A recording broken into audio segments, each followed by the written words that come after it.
Henri David Thoreau résistait à la tentation du laisser-faire, au réformisme et à l'esprit commercial des temps modernes.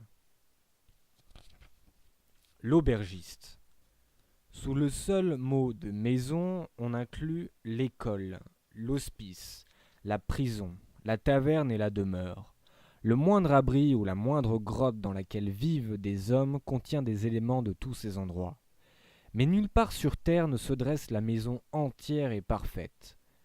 Le Parthénon, Saint-Pierre, la cathédrale gothique, le palais, la masure ne sont que les réalisations imparfaites d'une idée imparfaite. Qui voudrait y habiter? Peut-être aux yeux des dieux, la chaumière est-elle plus sacrée que le Parthénon, car elle jette un regard sans complaisance particulière sur les sanctuaires qui leur sont officiellement dédiés, mais qui devait être le toit sacré abritant la majeure partie de l'humanité. S'il est une évidence, c'est que les dieux s'intéressent le plus au genre humain, veillent sur la taverne, où les hommes aiment davantage à se rassembler. Il me semble avoir brillé au loin dans tous les pays les milliers de sanctuaires consacrés à l'hospitalité, aussi bien mahométans et juifs que chrétiens. Camps, caravansérails et auberges auxquelles ont recours tous les pèlerins sans distinction.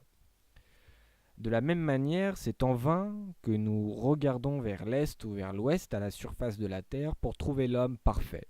Chacun, chacun incarne seulement une excellence qui lui est propre. L'aubergiste est l'homme des sympathies ouvertes et générales qui possède l'esprit de l'hospitalité. Il nourrit et héberge les hommes par amour des créatures.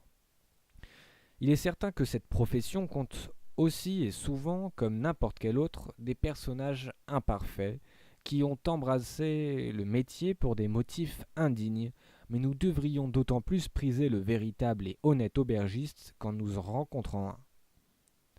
Qui n'a pas imaginé pour soi-même une auberge publique, en race campagne, où le voyageur se sente vraiment chez lui, dans son pub? Lui qui était auparavant en sa demeure privée, lui qui était auparavant en sa demeure privée, où l'aubergiste soit vraiment un hôte et un maître des lieux, qui se voit proclamé frère de ses semblables.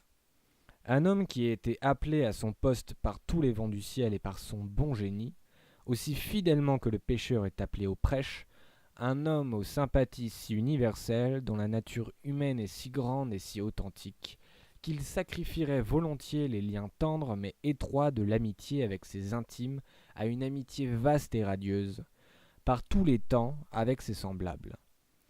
Un homme qui aime les hommes non pas comme un philosophe avec philanthropie, ni comme un directeur de bureau de bienfaisance avec charité, mais par une nécessité de sa nature, comme il aime chiens et chevaux. Un homme qui, debout à sa porte ouverte du matin au soir, se réjouisse d'en voir arriver de plus en plus, le long de la route, et ne soit jamais rassasié. Pour lui, le soleil et la lune ne sont que des voyageurs, l'un de jour et l'autre de nuit, et eux aussi fréquentent sa maison. Selon son imagination, tout voyage, sauf son ancienne et lui-même. Et quand bien même vous seriez son voisin depuis des années, il ne vous adresserait que les salutations de la route, alors que nations et individus se montrent tout aussi égoïstes et exclusifs les uns que les autres. Il aime tous les hommes également. Et s'il traite son plus proche voisin comme un étranger, puisqu'il a invité toutes les nations à venir profiter de son hospitalité, il considère celui qui vient de très loin comme un parent pour qu'il accueille au sein de sa famille. Il tient une auberge à l'enseigne du Cheval Noir ou à l'Aigle éployé. Il est connu un peu partout et sa renommée voyage dans un rayon qui va croissant chaque année. Tout le voisinage œuvre dans son intérêt. Et si un voyageur demande à quelle distance il trouvera la prochaine taverne, il reçoit une réponse de ce type. Eh bien, mon monsieur, il y a une maison à 3 miles d'ici, où ils n'ont pas encore fait tomber l'enseigne, mais il n'y a que 10 miles jusqu'à Slocum. Et c'est une maison épatante tant pour l'homme que pour les bêtes. Au bout de 3 miles, le voyageur passe devant une triste baraque qui se dresse, sombre, derrière son enseigne, qui n'a rien ni de public ni de privé, et y entrevoit un couple mécontent qui s'est trompé d'endroit. Au bout de 10 miles, il aperçoit la taverne, une perspective vraiment joyeuse, si ouverte à tous et accueillante que seule la pluie et la neige n'y entrent pas. Ce n'est pas un gai pavillon aux couleurs vives. Le mobilier n'est pas en noisettes ni en pain d'épices. Il s'agit d'un lieu aussi sobre et réel qu'un caravansérail situé non pas à Tarrytown, où l'on ne reçoit que les civilités du commerce, mais au milieu des champs. Elle fait montre d'une hospitalité primitive dans l'odeur fraîche du foin nouveau et des framboises, si c'est l'été, tandis que tintinabulent les cloches du bétail dans d'invisibles pâtures, car c'est une vallée où coule le lait et le miel, et où le lait tout frais se déverse en un ruisseau large et profond qui traverse les terres. Dans ces coins retirés, la taverne est avant tout une maison ailleurs. Elle ne l'est qu'en dernier lieu, voire jamais. Elle réchauffe et abrite ses habitants. Elle est aussi simple et concrète pour l'essentiel que les grottes dans lesquelles habitaient les premiers hommes. Elle est ouverte et publique. En franchissant le seuil, le voyageur est lui aussi le maître des lieux, car le seul à pouvoir se dire propriétaire de la maison est celui qui se comporte avec force bienséance. Dans son imagination, l'aubergiste s'est clairement retiré dans la nature, avec sa hache et sa bêche, abattant les arbres et faisant pousser les pommes de terre avec la vigueur d'un pionnier. Avec une énergie prométhéenne, il fait rendre à la nature les fruits de sa croissance pour subvenir aux besoins d'un grand nombre d'hôtes. Cependant, il n'est ni trop fatigué ni trop menu pour ne pas aller jusqu'à la grande route, lieu public hospitalier s'il en est. Assurément, il a résolu certains des problèmes de l'existence.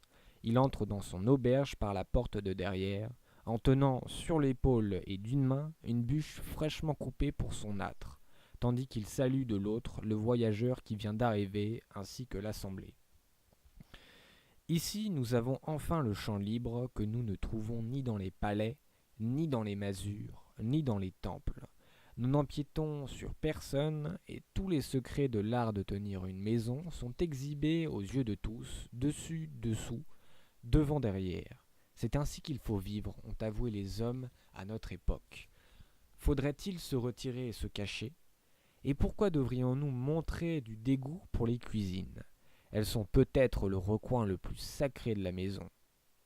Après tout, c'est là que se trouve le foyer, ainsi que le banc, les fagots de bois, la bouilloire et les tabourets. Nous en avons d'agréables réminiscences. Les cuisines sont le cœur, le ventricule gauche, la partie vraiment vitale de la maison.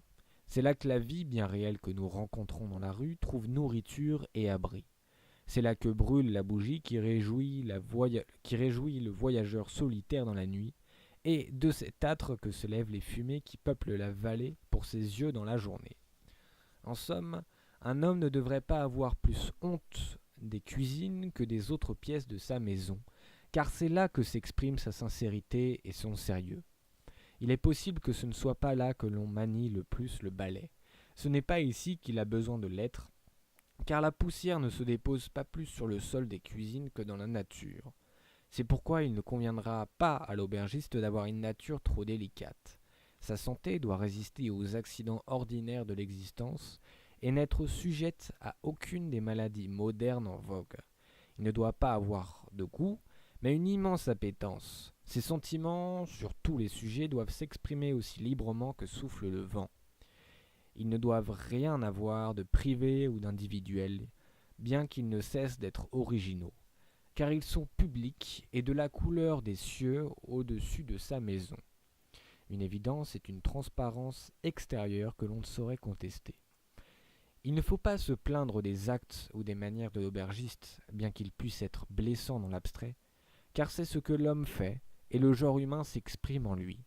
Quand il mange, il est foie et entrailles, et tout l'appareil digestif pour la compagnie, et, par conséquent, tout le monde admet la chose en l'état.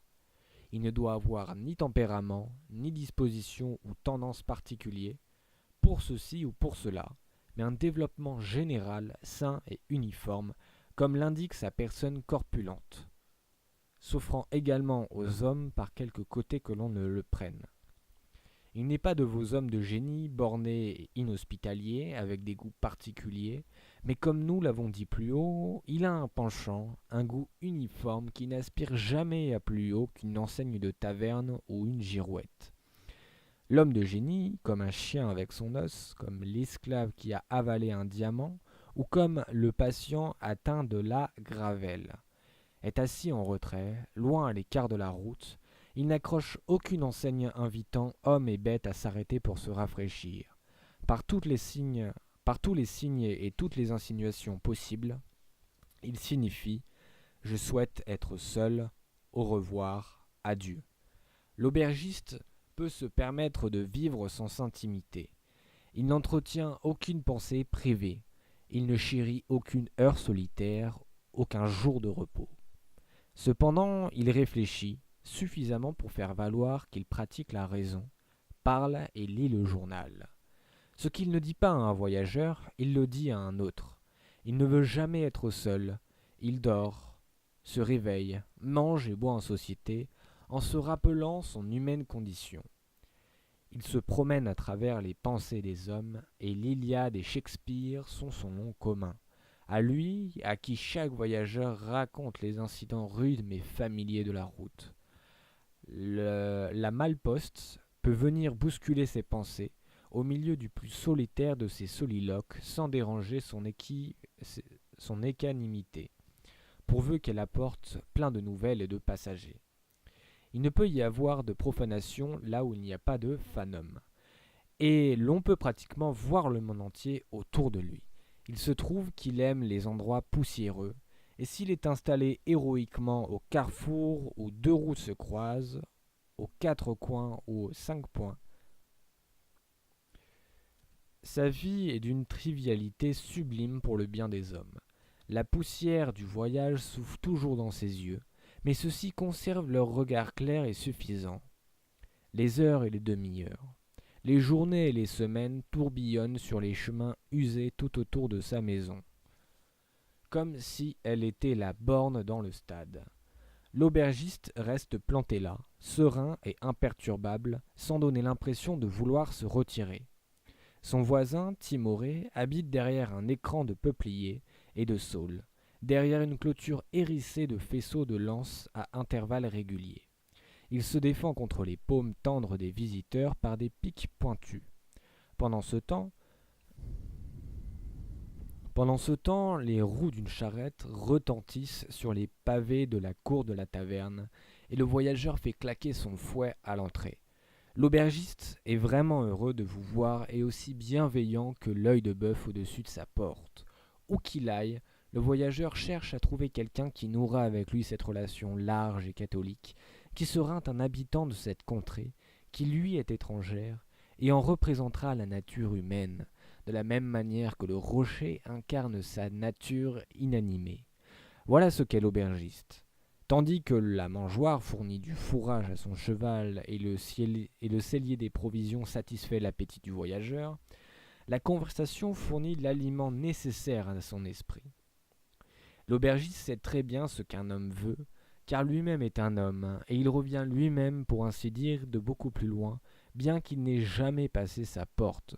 Il comprend ses besoins et sa destinée. Le voyageur sera bien nourri et bien logé, aucun doute là-dessus, il bénéficiera pendant quelques heures de la sympathie d'un joyeux compagnon et d'un cœur qui présage toujours le beau temps. Après tout, même les plus grands hommes préfèrent l'amitié qu'un simple quidam peut leur offrir à celle de leur père. À défaut d'être le plus droit, reconnaissons-lui qu'il est le plus franc des hommes. Il a une main pour serrer la main et l'autre pour être serré. Il vous manifeste un intérêt vigoureux et incontestable, comme s'il avait prétendu veiller sur vous. Quand bien même vous voudriez vous briser le cou, il vous prodiguera les meilleurs conseils pour le choix de la méthode.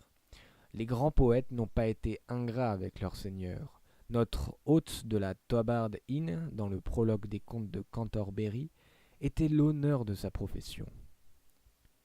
un fort digne homme était notre hôte à tout prendre, fait pour être majordome d'une salle de festin. C'était un homme corpulent aux yeux brillants. De plus beau bourgeois, il n'en est point dans Cheapside. Le verbe hardi et sage est bien instruit, et de ce qui fait l'homme, rien certes ne lui manquait. D'ailleurs, c'était aussi un bon vivant. Et après souper, il se mit à plaisanter, étant joyeux de vie entre autres choses, lorsque nous eûmes réglé notre compte. Du poète anglais Geoffrey Chaucer. Il est le vrai bout en train de la maisonnée et le pivot de la compagnie. Il fait montre de plus d'esprit de camaraderie et d'un talent social plus pratique que quiconque. C'est lui qui propose que chacun raconte une histoire pour faire passer le temps jusqu'à Cantorbéry, qu'il orchestre lui-même avant de conclure par son propre conte. Eh bien, sur l'âme de mon père qui est défunt, si vous n'êtes joyeux, je vous donnerai ma tête. Levez la main sans plus ample discours. Si nous ne consultons pas l'aubergiste, nous le cherchons en cas d'urgence, car c'est un homme d'une expérience infinie qui unit la main à l'esprit. C'est un personnage plus public que l'homme d'État, un publicain, pas un pêcheur pour autant, et de toute évidence, si quelqu'un doit être exempté de taxation et de service militaire, c'est bien lui. Parler avec notre autre, c'est ce qu'il y a de mieux et de plus instructif après parler avec soi. C'est un soliloque bien plus conscient. Cela revient, pour ainsi dire, à parler de tout et de rien, et à tester ce que nous dirions pour peu que nous ayons un public. Il prête une oreille indulgente et ouverte, et n'exige pas de déclarations particulières et insignifiantes. Et oh, s'exclame le voyageur, vos sentiments sont les miens, pense notre autre, avant de se tenir prêt pour tout ce qui va suivre, en témoignant de la sympathie par son attitude. Une vraie fournaise, dit l'autre. Des temps difficiles, monsieur, pas beaucoup de mouvements ces jours-ci. Il est trop sage pour contredire son invité, quoi qu'il advienne. Il le laisse poursuivre, il le laisse voyager. Le dernier convive le quitte très avant dans la nuit, prêt à continuer de vivre tandis que le soleil se lève et se couche, et son bonne nuit résonne autant que son bonjour. Le premier levé le trouve en train de goûter ses liqueurs à son bar, avant que les mouches ne commencent à bourdonner. Il a la mine aussi fraîche que l'étoile du matin au-dessus du sol sablé, et non pas l'air de quelqu'un qui a travaillé toute la nuit pour les voyageurs. Et pourtant, si les lits étaient le sujet de la conversation, il apparaîtrait qu'aucun homme n'a été dormeur plus sain que lui de son temps. Finalement, concernant son caractère moral, nous n'hésitons pas à dire qu'il n'y a pas une once de vice ou de médiocrité en lui, qu'il représente juste ce degré de vertu que tous les hommes goûtent sans être obligés de le respecter. C'est un homme bon, comme ses biters, d'une bonté incontestable. Non pas ce qu'on appelle un homme bon, le bon qu'on contemple comme une œuvre d'art dans les galeries et les musées, mais un bon gars. Autrement dit, quelqu'un avec qui il est bon d'être associé. Qui a jamais réfléchi à la religion d'un aubergiste? Qui s'est demandé s'il a rejoint l'église, pris part au sacrement, dit ses prières, craint Dieu et tout le reste? Nul doute qu'il a eu ses propres expériences, qu'il a senti un changement et qu'il croit fermement dans la persévérance des saints. C'est en cela, sommes-nous enclins à penser, que consiste la particularité de sa religion. Mais il tient une auberge et non pas une conscience. Il engage maintes charités parfumées et maintes vertus sociales sincères, offrant chaque jour de lui-même au public. Il chérit la bonne volonté pour tout et donne à celui qui passe, afin de l'orienter dans sa route, d'aussi bons et d'aussi honnêtes conseils que le prêtre. Pour conclure, on peut, sans qu'elle en pâtisse, comparer la taverne à l'église. C'est dans l'église que prière et serments sont formulés, mais dans la taverne qu'ils vont prendre effet. Et si la première est bonne, la seconde ne peut être mauvaise.